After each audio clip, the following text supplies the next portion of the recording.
Morning, Johnny Walker here. February 10th, I think. Almost Valentine's Day. Don't forget, get the flowers for the honeys. So yeah, I've just did a couple cylinders this morning, 461 stills, which is a huge one for me. A lot of my followers run them. Had one fella ask, well, how do you do those, Donnie? So I'm going to show you one stock and one that I do.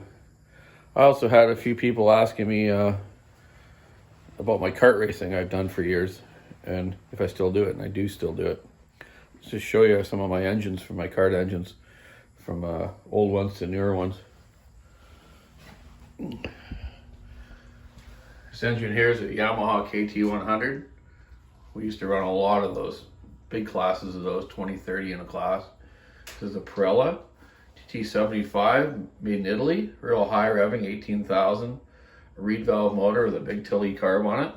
So that's an idea, a customized made one. CRG 2-stroke piston port. A junior engine has a clutch on it. This one was direct drive, so it was fixed gearing, they call it. And the Yamaha, you can run fixed gearing or with a clutch too. These are Briggs 206 spec engines. I have two karts that I run with those. And so everyone's on a level playing field. The motors are all sealed from the factory by Briggs, and they do a really good job of it. They run really sweet. So really the only work to do on them is really clean the carbs, change the oil, set your valve lash to different situations, long track, short track, and you can play a little bit with the needle in the carburetor. So yeah, that's those motors anyways. I'm gonna start back up racing hopefully in March, see how COVID goes here. So yeah, here we go here. This is your standard 461. I'll just show you a few things I do.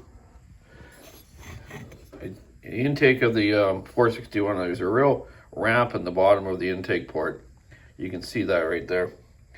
I take that out and a little bit of more area to a certain spec.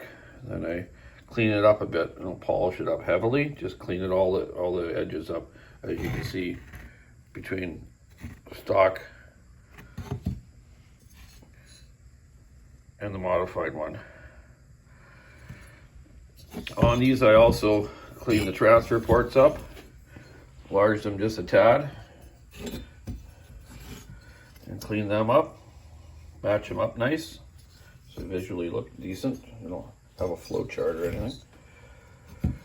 Exhaust, same deal. They got quite a lip up there in the top roof of it, and the sides. You don't want to go too far on the sides on these ports. You really shouldn't anyways, because there's a ring locator and your ring could get caught in the port.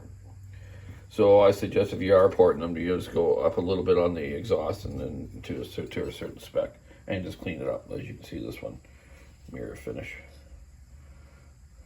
Keep your nice radius. Yeah, that's what there is to those. I do take a little bit of surface off the bottom of them, give them some compression,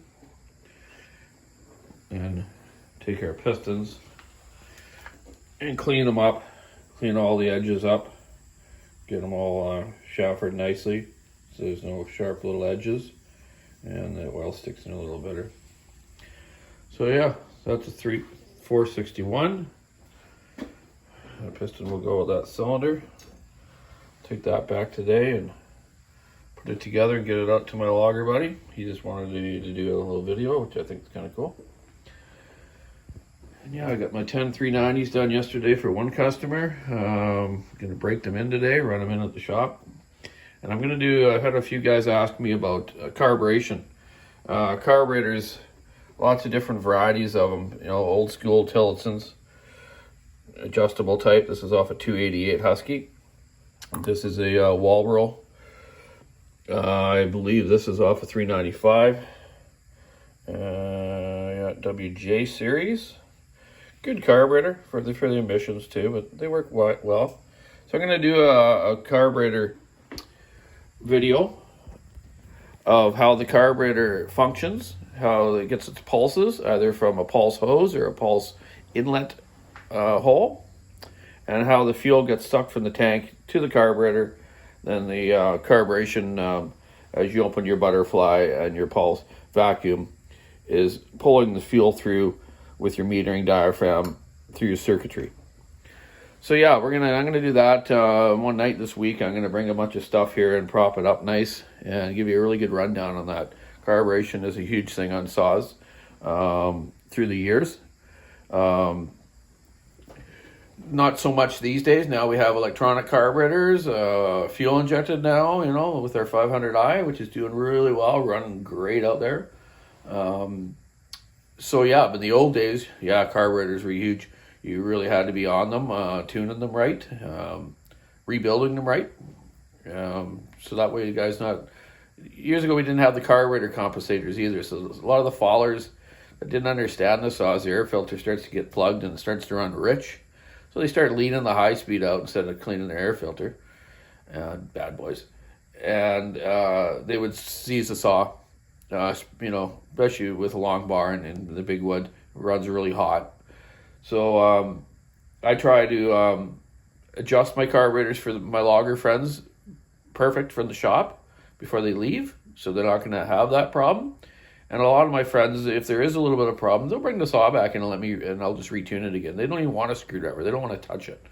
And most of the time it's usually okay. But yeah, so that's my rundown of that. So yeah, so I'm going to try to do that real soon. But I better get to the shop. I got some customers waiting for me from up island. I want to get this 461 done for my friend here. So yeah, Donnie Walker over. Keep your saw in the woods. And have a great day. Bye.